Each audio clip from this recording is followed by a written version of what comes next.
다음 116번 풀어보겠습니다. 미추칫 임시정부식이 있었던 사실로 옳은 것은 노동자, 병사, 농민들이요. 여러분은 이미 혁명을 통해 차르와 귀족의 전제정을 타도한 바가 있습니다. 그리고 어제 부르주아 집단의 정제정인 임시정부를 타도하였습니다.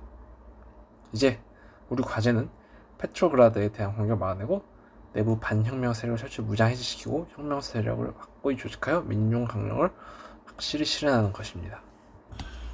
우리 봐봐, 일단 페트로그라드 그리고 노동자, 병사, 농민들이라는 키워드를 통해서 이게 러시아인 건 알겠죠.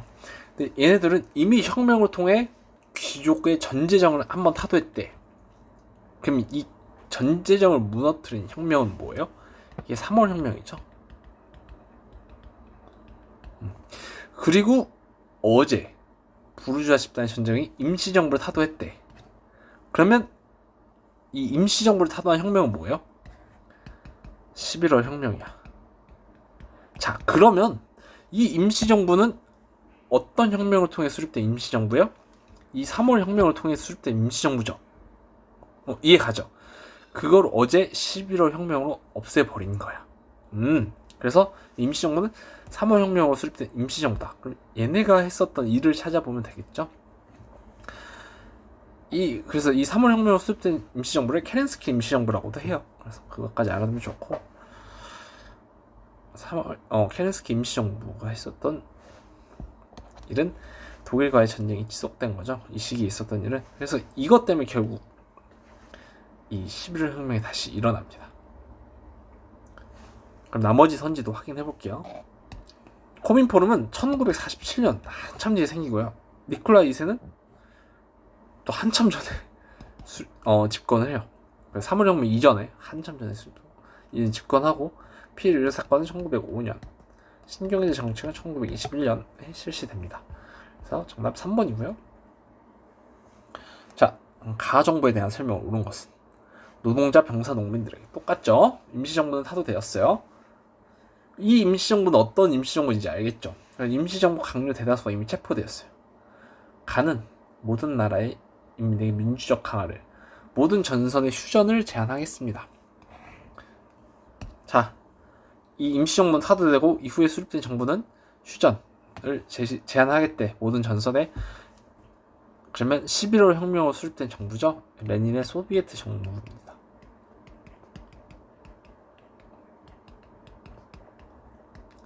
그리고 토지도 무상으로 양도받아 농민위원회가 가난하게 하고 군대를 철저히 민주화하여 병사의 권리를 지키겠다.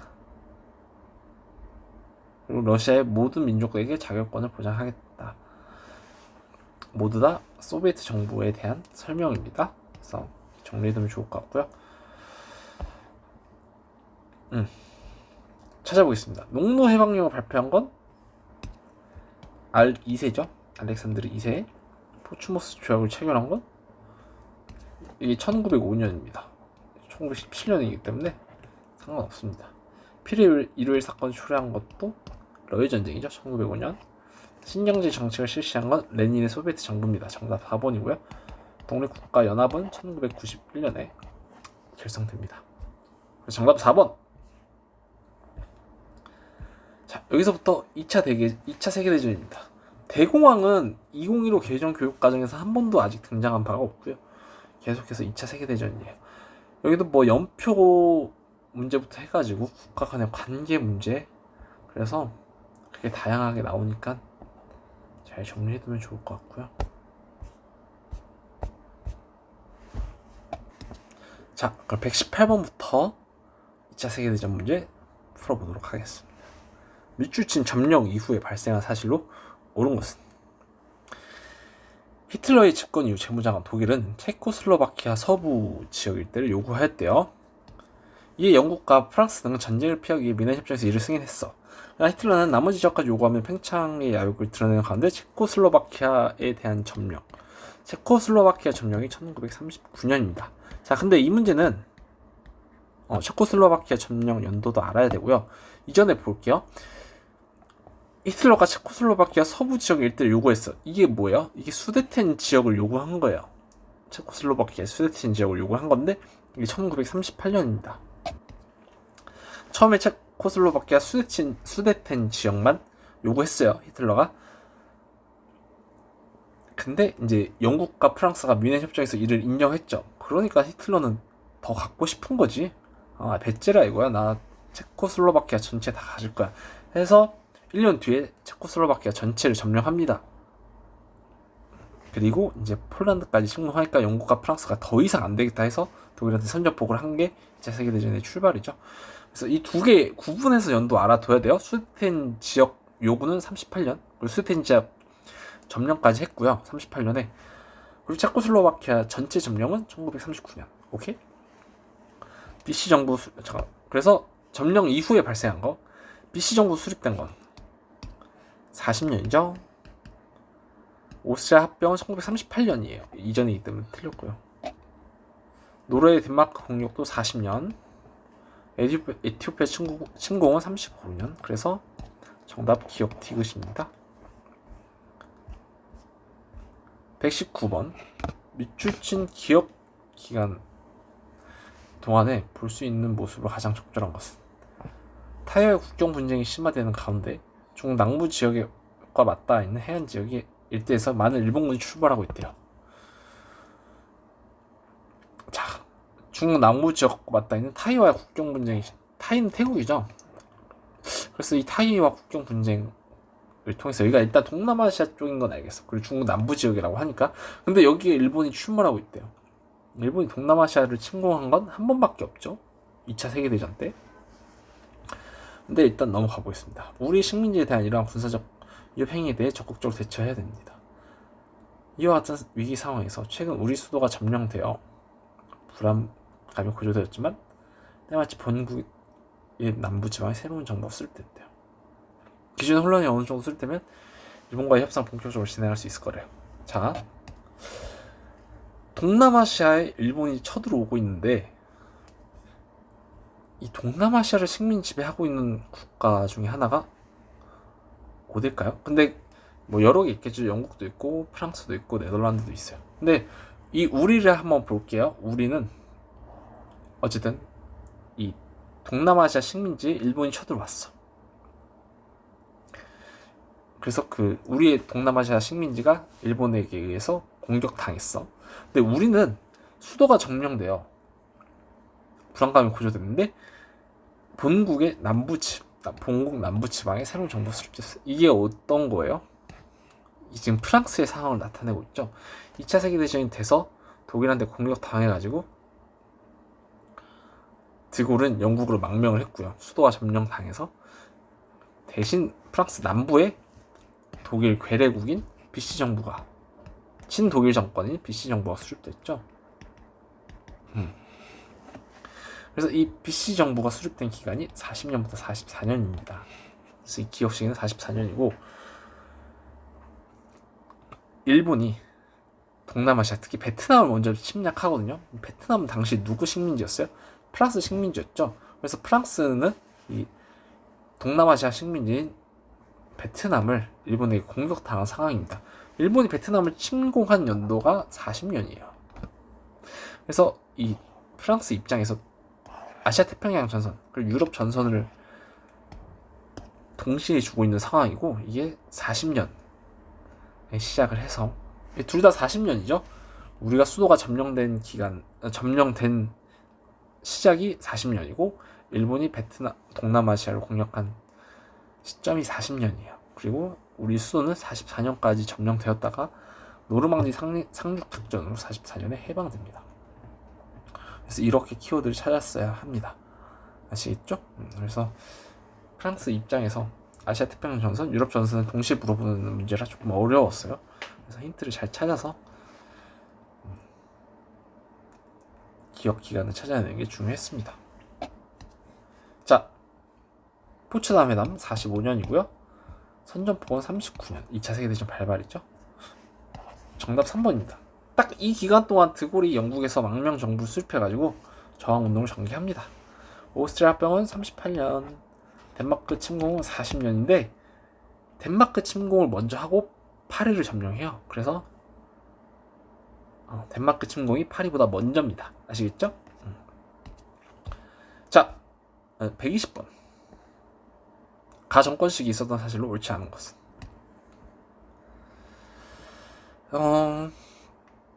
미국 루즈벨트 대통령과 영국 처칠 총리의 뉴펀들랜드 연안 선상 회담입니다. 이게 대서양 헌장이에요. 대서양 헌장 발표 당시입니다. 당시 유럽 평화는 베르사유 조약 파기를 주장하며 집권한 가해 강제적 연토 학mon과 전쟁 범죄를 산산조각난 상태예요. 그러면 이따 2차 세계대전인 걸 알겠죠. 루즈벨트와 처칠을 통해서. 근데 이거 딱 봐도 보이잖아. 유럽 평화는 이 베르사유 조약 파기를 주장하면서 집권하는 얘는 누구예요? 나치죠. 나치. 히틀러. 얘는 32년부터 45년까지 존재합니다.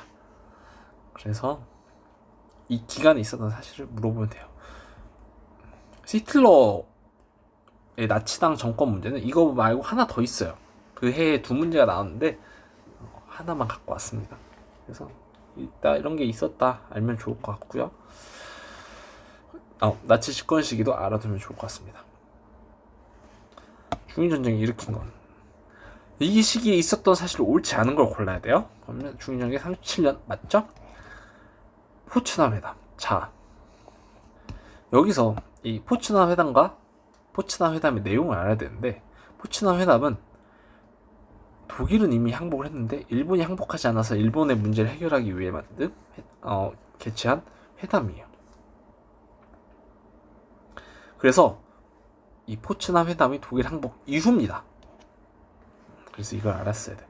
독일이 5월에 항복하고 7월에 개최돼요. 45년 7월. 그래서 정답 2번입니다. 그래서 이게 월 단위의 연도를 물어보는 거기 때문에 사실 연도만 알아도 풀기 쉽지 않았고요. 차라리 그냥 포츠담 회담의 의미를 알고 있어서 그냥 독일의 항복 이후 일본을 처리하기 위한 회담이었다. 이걸 알고 풀었던 게 더 좋지 않았을까 이렇게 생각을 해봅니다. 방공협정은 37년이고요. 아니면 나머지 지우세요. 그것도 괜찮아요. 에티오피아 공격한 게 35년, BC 정부가 수립된 거 40년. 나머지는 정확하게 들어가죠. 그렇기 때문에 아닌 거 2번 이게 골라도 됩니다. 근데 이거는 항상 소거법은 최후의 수단으로 시험장에서 할 거 없을 때 진짜 모르겠다. OMR 나머지 다 해놓고 이것만 남겨놨을 때 1분 남았는데 그럼 소거법으로 해도 되지만 처음에는 개념으로 푸는 게 좋죠. 그리고 우리는 지금 공부하는 단계니까 특히 이럴 때는 소거법보다는 개념으로 연도로 풀어보는 게 좋을 것 같습니다. 아시겠죠? 121번 가나 국가 사이의 관계에 대한 설명을 옳은 것은 중국은 지금 긴밀한 우방에서 적국을 면모를 노했다. 공산당과 국민당과 공산당을 중재하기 위해 베이징이 파견된 이 국민당과 공산당을 중재했던 나라는 누구예요? 미국이죠. 이거 국共내전 때 개념으로 등장합니다. 그 후 재개된 전쟁에서 국민당 수세에 물렸어요. 국민당의 전략적 요충지는 무방비 상태가 되었고 나이가 만주사변을 일으켜 만주사변 일으킨 애는 누구예요? 일본이죠. 어렵지 않았습니다. 특히 이 가에 대한 힌트가 뒤에 또 나와요. 가는 국무장관이 지난해 발표했던 서륙 경제 재건 계획. 이건 뭐야? 이게 마셜 플랜이죠. 그래서 이것까지 포함해서 가가 미국인 걸 확인할 수 있습니다. 자, 그래서 가나 국가 사이의 관계에 대한 설명을 옳은 것은 정답 1번이네요. 아니 죄송해요. 포츠모스 조약은 러시아랑 일본이 체결했죠. 미국이 중재를 했고 그래서 체결한 건 러시아 일본입니다. 전략무기 제한 협정은 미국과 소련이 미드웨이 해전에서 격돌한 게 이 두 나라죠. 그래서 정답 3번이고요. 반둥회의에선 아시아 아프리카 29개국이 참가했고 얄타 회담은 미영 소가 참가합니다. 그래서 정답 3번 미국과 일본의 관계를 알아두면 좋을 것 같습니다. 자, 미추친 기억 시기에 있었던 사실을 옳은 것은 우리는 이탈리아가 자유의 역사에서 영광스러운 장을 쓴 지 한 세기도 채 되지 않았다는 점을 잊곤 합니다. 저는 이탈리아 국민들이 말하는 리소르지멘토를 이야기하고 있는 것입니다. 이탈리아는 그 위대한 시기에 통일되었고 이탈리아 국민들은 개인의 자유를 성취하였습니다. 어제 이탈리아는 항복을 선언했대요. 이탈리아 국민들은 이제 영광스럽게 성취했던 자유를 지향하고 행복해 나갈 것입니다. 비록 독일은 여전히 유럽에서 우리들을 위협하고 있지만 붉은 군대 희생 속에 전황이 바뀌고 있습니다. 지난 2년, 자, 이탈리아가 항복한 전쟁 2차 세계대전이고 여전히 독일 저항하고 있대요. 이걸로 일단 2차 세계대전인 걸 확인할 수 있겠죠. 이탈리아가 그럼 언제 항복했어요? 43년에 항복을 했어요. 그래서 지난 2년은 41년부터 43년입니다. 아시겠죠? 기억식이 있었던 사실. 오스트리아병은 38년 아까 했죠? 노르망디 상륙 작전 44년, 미드웨이 해전은 42년, 독소 불가침 조약은 39년, 선전포고 39년. 정답 3번. 자, 이거는 연도를 어쩔 수 없이 무조건 알아야 하는 문제네요. 암기해주세요. 여러분 연도 외우기 또 싫어하는 학생들 있는데 어쩔 수 없습니다. 뭐 연도 안 외우고 고득점 받는다 이런 건 없어요. 물론 좀 이제 너무 과한 연도를 외우는 건 지양해야 되지만 필수 연도는 꼭 암기해 주셔야 됩니다. 그래서 연도 외우는 암기는 제가 한번 따로 영상 찍어보도록 하겠습니다. 아시겠죠? 연도 꼭 필수예요. 연도 모르면 연도를 아예 안 외우겠다. 그때 그럴 거면 왜 세계사 하는지 모르겠지만 동아시아사도 마찬가지고 일단 그러면 한 3등급밖에 안 나와요. 최대 1, 2등급 맞기 어려울 것 같아. 그러니까 잘 확인해 주시고 열심히 하세요. 열심히 합시다. 그 단어 외우듯이 매일 조금씩 외우면 수능날 충분히 외울 수 있어요. 어려운 거 있으면 도와드릴 테니 같이 함께 힘내서 연도 외워봅시다. 자, 123번 미추진 기억 니은 사이의 관계에 대한 설명을 옳은 것은 일본 군부는 인도차이나 반도에 대한 침략 의도를 노골적으로 드러내고 있습니다. 이런 상황에서 우리나라에 수립된 이 나라 망명 정부는 자, 아까 나왔던 소재가 그대로 등장했죠. 봐봐. 일본이 인도차이나 반도를 침략한 상황이야. 이게 이 문제에서 등장했죠. 이게 22학년도 대수능이거든요. 근데 이게 2년 뒤에 24학년 9월 모의고사에 등장했어. 그러니까 기출문제를 좀 꼼꼼히 분석했으면 이거 나왔던 소재인데 바로 알 수 있죠. 일본이 인도차이나 반도를 침략하는 상황은 1940년입니다. 근데 이런 상황에 우리나라에 수입된 이 나라 망명 정부는 인도차이나 반도의 실질적인 지배권을 주장하고 있어. 당시 제가 아까 얘기했죠. 인도차이나 반도를 식민 지배하고 있었던 니은 누구예요? 프랑스입니다. 그럼 프랑스는 당시 어디에 망명 정부를 수립했어요? 영국이 망명 정부를 수립했죠. 독일 때문에 나라를 뺏기고 수도를 뺏기고 드골이 영국으로 가서 망명 정부를 수립했습니다. 그래서 이렇게 키워드를 찾아가면 됐습니다. 아시겠죠? 일본 인도차이나 반도 침략을 시작으로 당시 인도차이나 반도를 식민 지배하고 있었던 건 프랑스네. 근데 프랑스는 1940년에 독일이 침략을 하니까 영국으로 가서 망명 정부를 수립했다. 기억은 영국이다. 이렇게 찾아내면 됐습니다. 둘 간의 관계, 미드웨이 해전에서 격돌한 건 미국과 일본이고요. 소련 등과 함께 독일을 분할해 점령했죠. 그래서 미, 영, 푸소 총 이 네 국가가 독일을 분할 점령합니다. 전략무기 제한 협정은 미국과 소련이, 얄타 회담은 미, 영, 소가,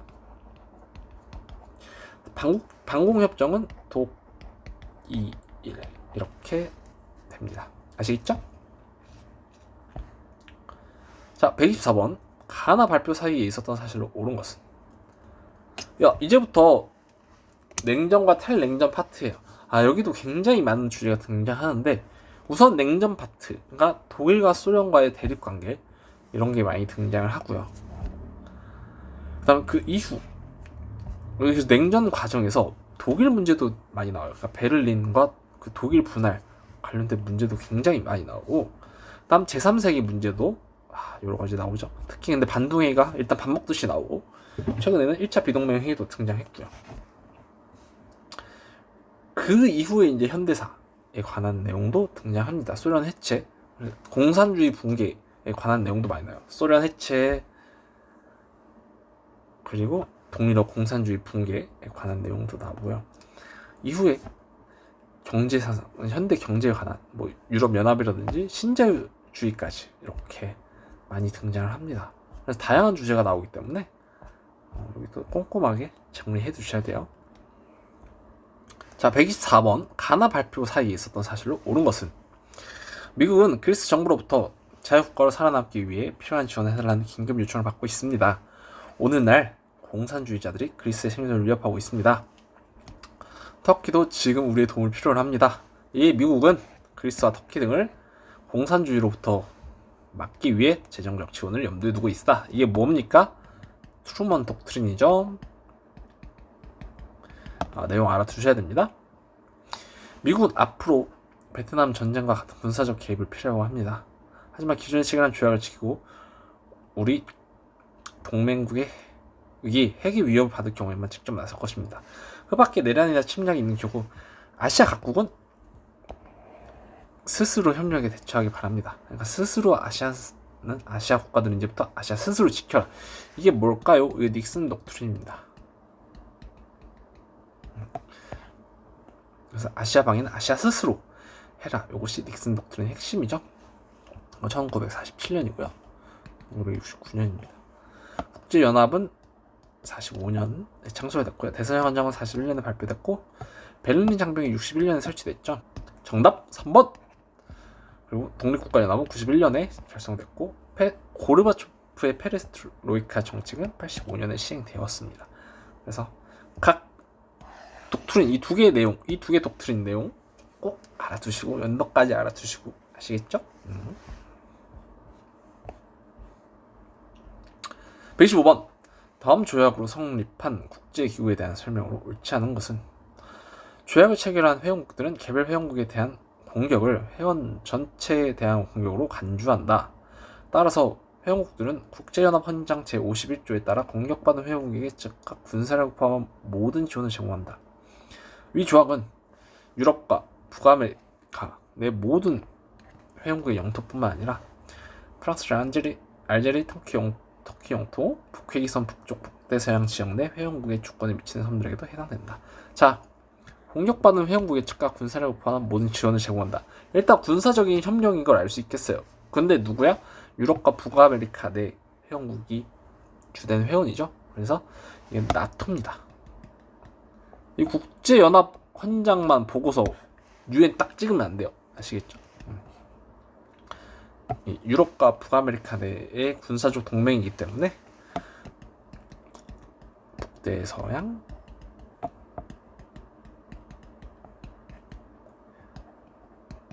나토입니다. 미국이 결성을 주도했고요. 이거 옳지 않은 거 고르는 거죠.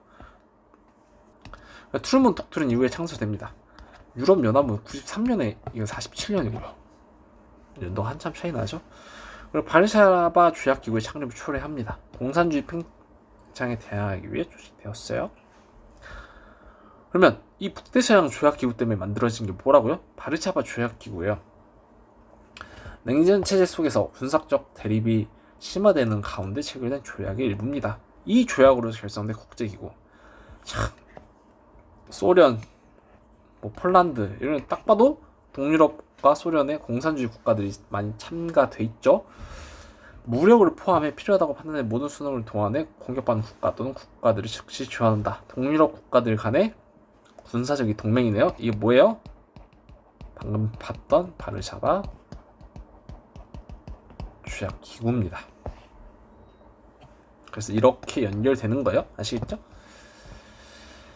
자, 유로 단일 화폐로 체결한 건 유럽연합이죠. 브레튼 우주 회의의 결과로 탄생한 건 두 개가 있어요. 국제부흥개발은행이랑 국제통화기금 두 개예요. 길어서 그냥 이렇게 간단히만 쓰겠습니다. 5개 상임 이사국의 거부권을 부여한 건 국제연합이고요. 자, 바르샤바 조약기구는 나토랑 대립했죠. 윌슨의 제안으로 파리 강화 회의 직후 창설된 건 국제연맹입니다. 이거 국제연합이랑 헷갈리시면 안 됩니다. 아시겠죠? 자, 다음 가나 국가에 대한 설명으로 오는 것은 미국, 영국, 가는 서베를린과 서부 지역 사이에 교통통신을 제한한 우리의 나의 조치가 서베를린 주민에 대한 물자 공급을 가로막는다고 항의합니다. 자, 이건 베를린 분할에 관한 내용인데 베를린 분할은 애초에 누가 했나요? 서베를린을 미영프가 관리를 했고요. 서베를린과 서독을, 동베를린과 동독은 소련이 관리를 합니다. 근데 이때 미국, 영국, 프랑스가 서베를린과 서독의 경제를 하나로 통합을 하는 화폐 개혁을 단행해요. 이것 때문에 소련이 왜 베를린에서 자기 멋대로 저러는 거지? 라는 생각 때문에 자, 보면 서독 이렇게 있고 독일은 특이하게 이 수도인 베를린도 반으로 나눴어요. 근데 이게 동독 안에 위치한단 말이야. 그런데 이 서베를린 사람들은 영프비의 그 점령을 받고 있어요. 여기서 이렇게 음식이나 생필품을 갖다 줘야 되는데 이 철로를 다 막아버린 거야, 소련이. 그래서 어쩔 수 없이 그때 비행기로 막 물건을 날라줬어요. 이게 물리적으로 지리적으로 동베를린 안에 있기 때문에 소련이 여기를 다 막아버리니까 육로로는 가져다 줄 수 없는 상황이에요. 그래서 이게 소련이 서베를린을 차단한 사건입니다. 그래서 가는 프랑스, 나는 소련이다. 바르샤바 조약기구는 소련이 창설했고요. 프랑블록을 형성한 게 프랑스였죠. 정답이 2번이고요. 브란트를 중심으로 동방 정책을 추진한 건 서독, 마셜 플랜을 계획한 건 미국이죠. 2차 세계대전에서 전후 국제관계 논의한 건 카이로 회담은 미영중입니다. 이렇게 할 수 있겠어요. 그래서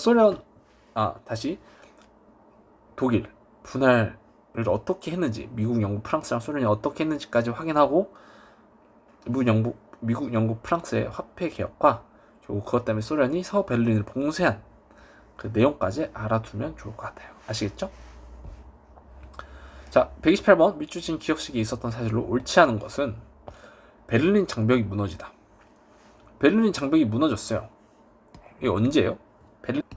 베를린 장벽은 1989년에 무너집니다. 이후 동서 베를린을 갈라놓았던 베를린 장벽은 지난 28년간. 그러면 베를린 장벽은 또 언제 세워졌어요? 1961년. 그럼 딱 하면 28년이 돼요. 그래서 61년부터 89년. 그러니까 베를린 장벽에 관한 문제죠. 그래서 베를린 장벽 설치와 붕괴는 단어가 생각이 안 나는데 설치부터 붕괴까지 연도를 다 알고 있어야 되는 문제였습니다. 정답 1번이네. 이 사이에 들어갈 거 고르는, 옳지 않은 거 고르는 겁니다. 저처럼 막 고르고 그러면 안 돼요. 69년 쿠바 미사일 위기 62년, 유럽 공동체가 67년에 결성돼요. 그리고 아세안도 67년, 반둥회의가 55년이죠. 정답 5번입니다. 그래서 연도까지 모두 깔끔하게 암기해 주셔야 됩니다. 아시겠죠? 자, 129번 다음 자료에 나타난 국제회의에 대한 설명을 옳은 것은, 자, 인도네시아에서 펼쳐진 회의고요. 아시아, 아프리카 여러 국가들이 참가했어요. 그래서 세계평화와 협력, 식민주의와 제국주의로부터의 자유, 이런 걸 표방한 국제회의입니다. 인도네시아, 주최국 인도네시아고요. 미얀마, 파키스탄, 스리랑카, 인도가 같이 함께해서 주최를 했대요. 총 참가국은 29개. 반동회의죠. 반동회의는 너무 많이 나오니까 이 한 문제를 딱 정리해서 앞으로 나오면 틀리지 말자고요. 빈체제를 성립시킨 건 빈회의겠죠. 대서양 헌정은 1941년이고요. 평화 10원칙을 발표한 게 반동회의고, 마스트리히트 조약은 유럽연합 관련된 조약이고요. 전향무기 제한 협정은 미국과 소련이 체결했습니다. 자, 다음 130번 가회의에 대한 설명으로 옳은 것은, 티토 네르 나세르 등의 주도 하래 주도하에 이 세 사람이 주도한 회의예요. 유고슬라비아 베오그라드에서 개최되었다. 자, 1차 비동맹 회의입니다. 그래서 베오그라드 회담이라고도 부르기도 해요. 베오그라드에서 개최됐기 때문에. 그러면 미국과 소련의 영향을 배제하고 제국주의와 식민주의에 반대하는 내용이다. 냉전 체제를 지지한 건 뭐 미국과 소련이겠죠. 뭐 관련 없고요. 브레튼 우주 체제를 형성한 건 브레튼 우주 회의겠죠. 제3세계의 협력을 추구하였습니다. 1차 비동맹 회의고요. 독립국가 연합을 출범시킨 것은 소련 해체, 전략무기를 해체하는 협정은 미국과 소련이 체결하였습니다. 그래서 제3세계에 관한 회담 내용들도 잘 정리해 두세요. 자, 131번. 가나 인물에 대한 설명을 옳은 것은 스탈린을 비판하고 평화 공존을 추구했대요. 그리고 쿠바의 미사일 배치를 추진하기도 했으나 결국 포기했다. 이게 후르쇼프입니다. 나는 아프가니스탄에서 군대를 철수시켜 미국과 관계를 개선했고요. 동유럽 국가에 대한 불간섭을 선언했대. 이게 고르바초프입니다. 그래서 현대 러시아 인물들을 물어보는 문제예요. 그래서 이 둘의 업적은 한번 정리해두면 좋을 것 같아요. 1차 비동맹 회의를 주도한 건 아까 나왔죠? 티토 네루 나세르 세 사람이고요. 자유노조 연대를 이끌어서 대통령에 당선된 건 폴란드의 바웬사입니다. 동방 정책을 내세워 동독과 교류한 건 소독의 브란트 총리고요. 고르바초프가 페레스트로이카와 글라스노스트 정책을 추진했죠. 개혁개방 정책입니다. 독립국가연합 결성을 주도한 건 러시아의 옐친이에요. 자, 132번. 다음 선언이 발표된 시기를 연표해서 이렇게 고른 것은 아제르바이잔, 아르메니아, 카자흐스탄, 키르기스스탄, 몰도바, 러시아 등은 국가 주권의 평등, 내정 불간섭, 분쟁의 평화적 해결, 소수민족의 권리를 포함한 인권과 자유에 대한 존중, 영토 보전 등의 원칙 위에서 연합 창설에 관한 협정을 준수하며 당과같이 선언한대요. 자, 이 러시아를 포함해 동유럽 국가들이 연합을 창설한 거예요. 이게 뭘까요? 이게 독립국가 연합입니다.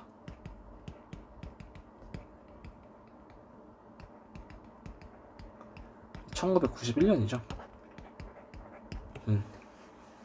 특히 뭐 국가 주권의 평등, 이제 각 국가들을 소련의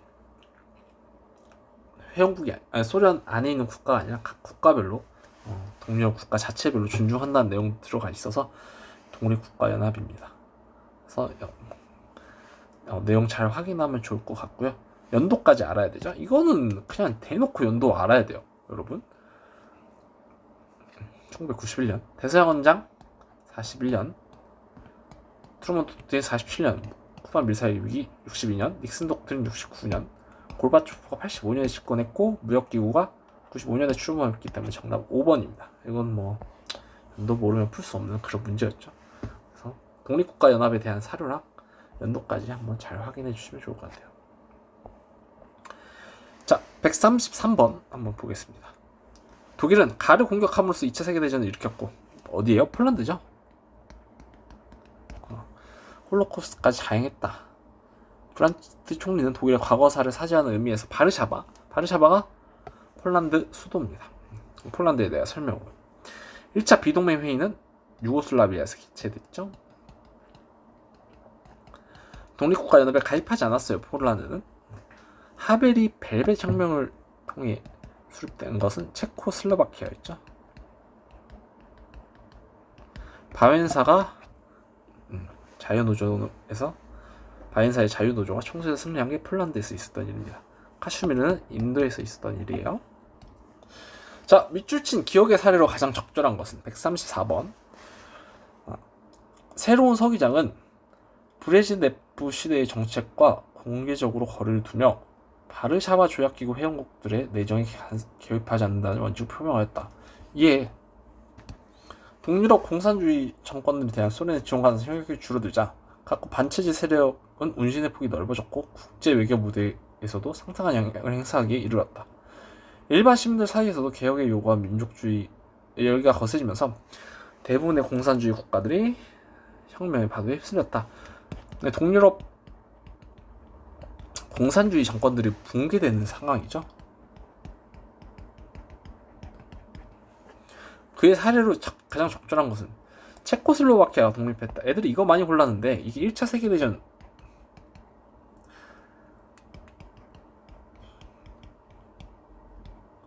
엄밀히 따지면 직전이에요. 그러니까 종전 직전. 종전 직전에 체코슬로바키아가 독립하거든요. 1차 세계대전 중에 있었던 일이기 때문에 틀립니다. 헝가리 다당제가 도입된 게 맞아요. 그리고 바이마르 공화국도 1차 세계대전 이후고요.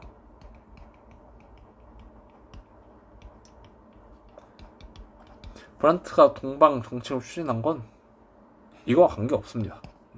후르시초프가 평화 공조를 추구한 것도 이거와 관계 없고요. 아시겠죠?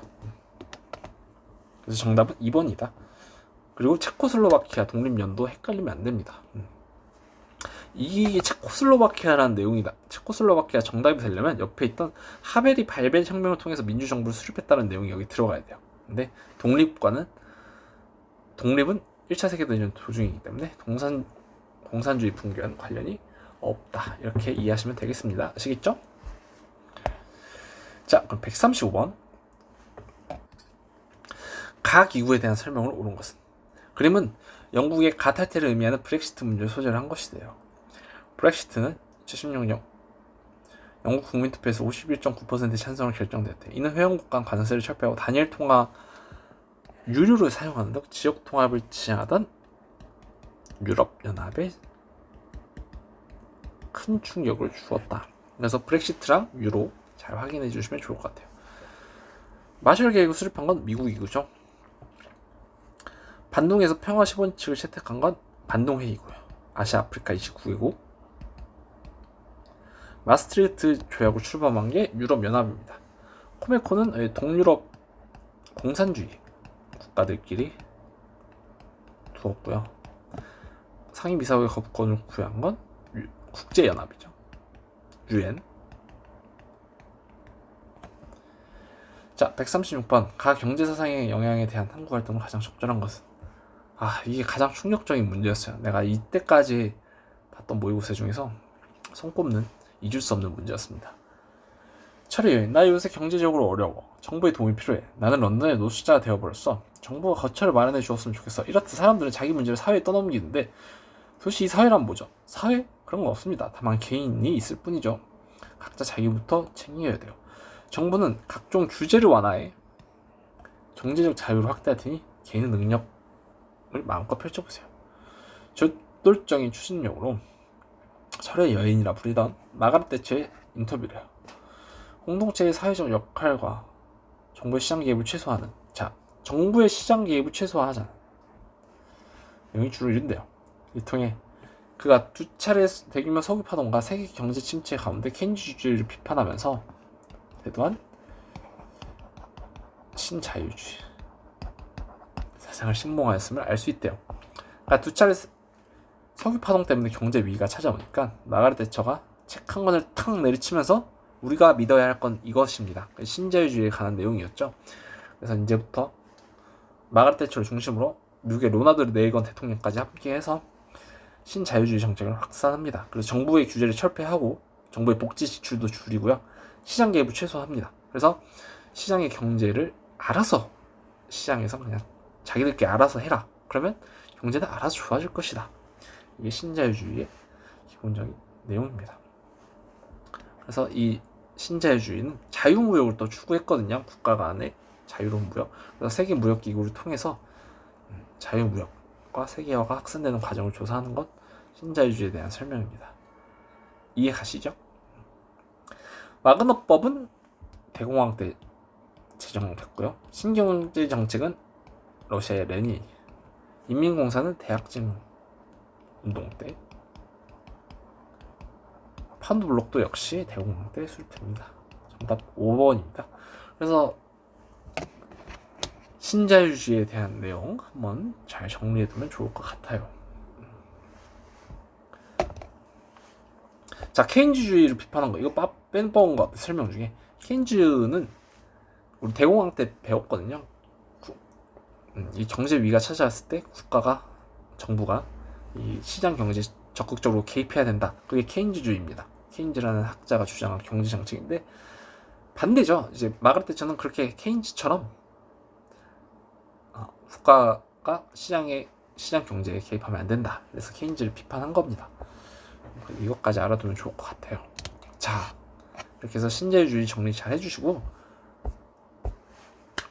1학년도부터 2학년도까지 선별한 문제는 잘 마무리했어요. 그래서 여러분들 문제를 한번 풀어보시고 키워드도 정리하고 그래서 저랑 해설과 한번 비교해보시고 모르는 건 해설 강의도 또 듣고 그래도 이해가 안 된다. 내 풀이가 좀 이상한가?